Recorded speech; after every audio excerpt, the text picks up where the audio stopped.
உனை தெய்வம் என்பதா குருநாதன் என்பதா என்னை பார்த்து பார்த்து வளர்ப்பதனால் அன்னை என்பதா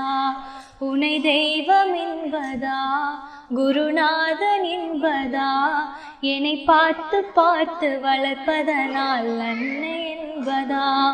உனை கடவுள் என்பதா கருணை வடிவம் என்பதா ஐயா ஞானதானம் தந்த உனை தந்தை என்பதா உனை தெய்வம் என்பதா குருநாதன் என்பதா என்னை பார்த்து பார்த்து வளர்ப்பதனால் அன்னை என்பதா